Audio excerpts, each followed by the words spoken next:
Chapter 18. Scrape, claw. It was beside the laundry basket in the darkest corner of her room. Tremors drove through Ashley's body. "Did you hear it?" "Hear what?" Jeff asked. They couldn't hear it. How was he going to stop it? Ashley scooted with Pixie as far back into Laura as possible. She held onto Laura's encircling arms. Maybe the shadow creature wasn't interested in adults. Maybe it only tortured girls. But why would it choose to pick on the helpless? Why not steal someone with more experience, knowledge, and power? At least then, it could use something from its victim.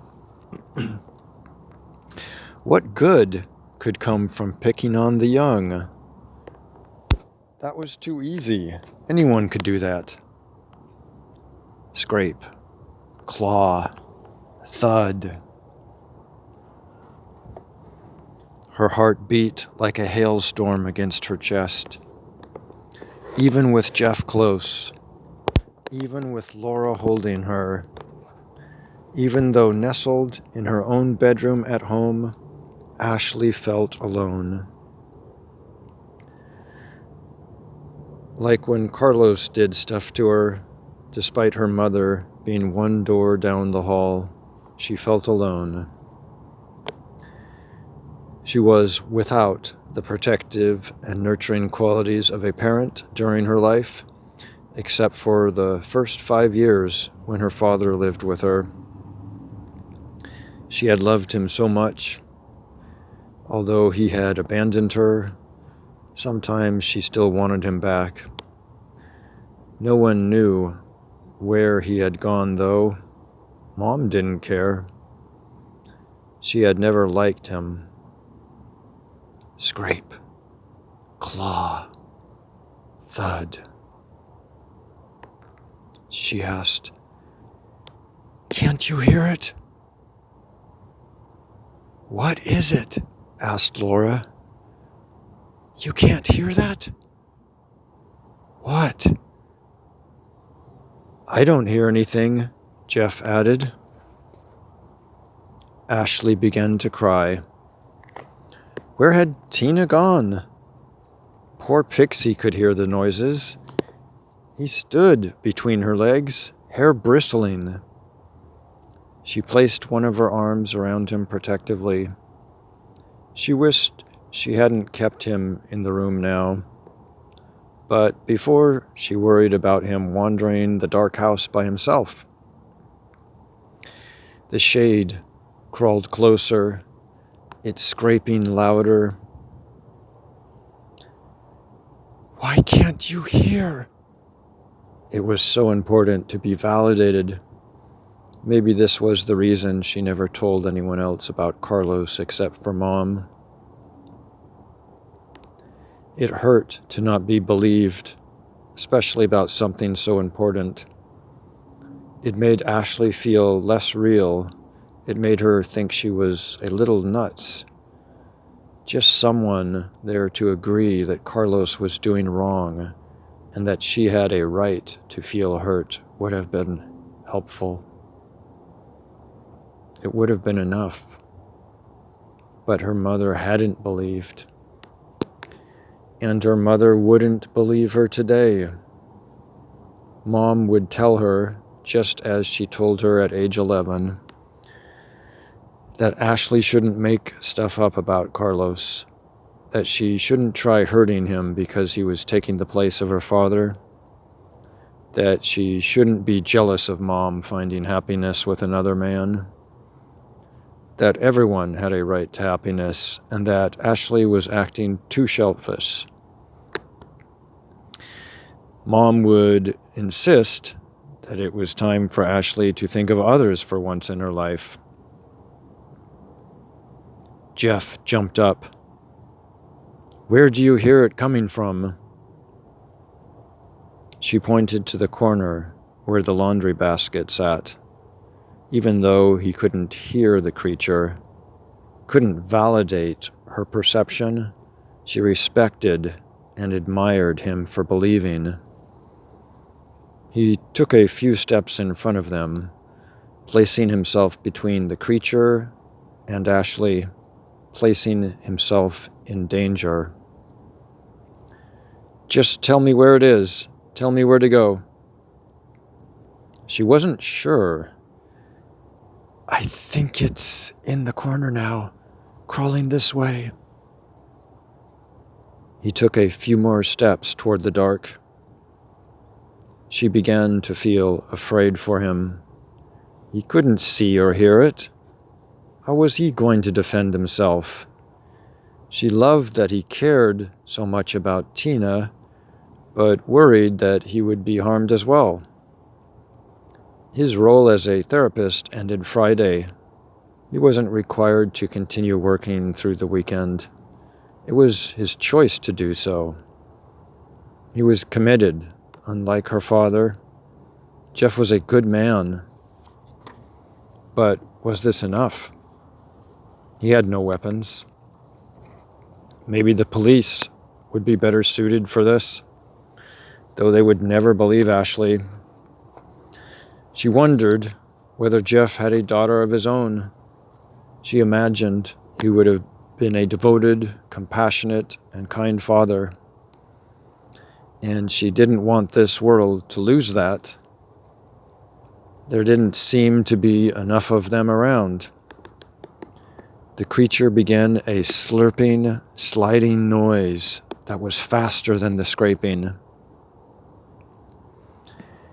"It's moving quickly." "Where?" "I can't tell." She let go of Laura's arms and picked up the flashlight from underneath Pixie. "Am I in the right place?" She placed her thumb on the switch. "It's coming this way."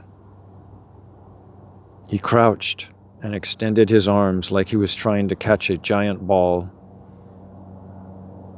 "I'm scared." "Keep close to the candle, both of you," he ordered. Laura hugged her tightly. "What about you?" Ashley asked. "Who's going to keep you safe?" "Don't worry." She couldn't help it. Tears began to flow out, blurring her already poor vision in the dark. "I don't want it to get anyone else. It's bad. It wants to hurt people." "It's okay," Laura whispered in her ear. "It's going to be okay. We're going to get through this." Ashley didn't like that Laura emphasized the word "through." How could she know with such certainty that they were going to make it? What if they didn't? What if Jeff disappeared like Tina? Ashley would be responsible for his disappearance. He repeated, "Stay close to the candle." She brought the candle onto her folded calves, so close that Pixie began blinking from its intensity. His ears rolled back, and he sank between her legs.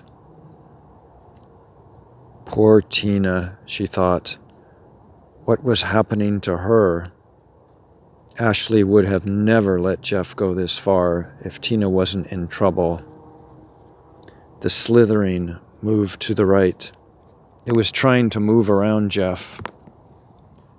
Ashley yelled, "To the right!" He moved, but not far enough. More to the right. He took 3 additional steps and began to disappear into the shadows. But the thing had crept even further. It was hard to tell for sure, but she began to believe the creature was climbing. "On the wall!" From the dark, he asked, "Am I there?" The thing stopped moving. It made an eerie cry. "Shh!" Then slithered, sucked along the ceiling, heading straight for her. It could talk. It knew her name. How? Her heart raced. Laura's arms weren't wrapped as tightly around Ashley as she would have liked. But because this woman couldn't hear it, she couldn't comprehend the extent of the danger.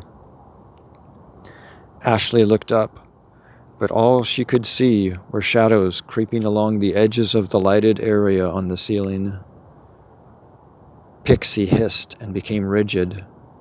She urged Laura, "Hold on to me." Laura squeezed so tight that Ashley's spaghetti dinner almost heaved out of her stomach.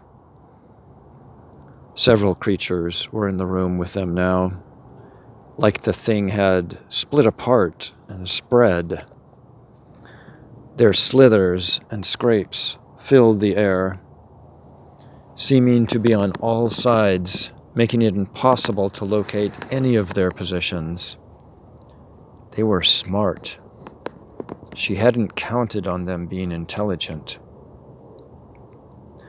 One creature to the left called, "Ash." What else did it know besides her name?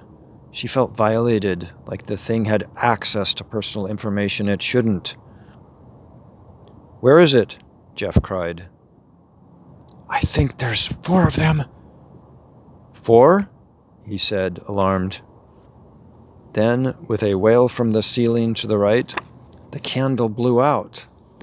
Her heart froze. She gained the awareness to flick the switch on the flashlight. But it didn't work. Slither, scraping, thudding from all sides of the room, closer, louder, the one to her left repeating, "Ash." She banged the flashlight on the ground and tried turning it on again, feeling like she was coming out of her skin.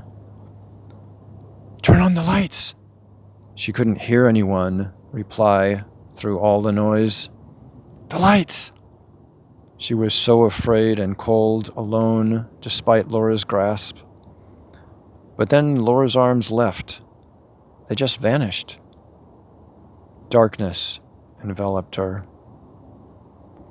Time lost its meaning, and she couldn't tell how many moments passed before a dim light grew in front of her. She realized her eyes were closed and tried opening them. It was hard. They were crusted shut with eye burgers. When she got them open, a sliver, she saw a fluorescent ceiling light, bright. Her body ached all over, and her eyes burned. She rubbed them. She turned her head left. She was in a hospital bed. There was an IV needle in her arm with clear liquid dripping into the line from a plastic bag overhead. A white linen sheet and blanket were neatly folded over her body. She felt drowsy, but forced her eyes to stay open. She was not going back into the dark. No way, not even to sleep. To her right was another bed. Someone lay in it, but she couldn't identify this person. Her vision was still blurry. It was a large figure, an adult male bigger than Jeff. She blinked. Next to her IV drip, a computer was set up, making blip noises with red and green lights flashing and moving. Where was she? Had she been wounded by the shadow creatures to the point that she required hospitalization? She didn't remember being taken by ambulance to a hospital. Did she lose consciousness? Were Jeff and Laura attacked as well? She tried moving her legs, but they were weak, and she could only move her toes. What had happened in the dark? Why couldn't she remember? She hoped Jeff, Laura, and Pixie were okay.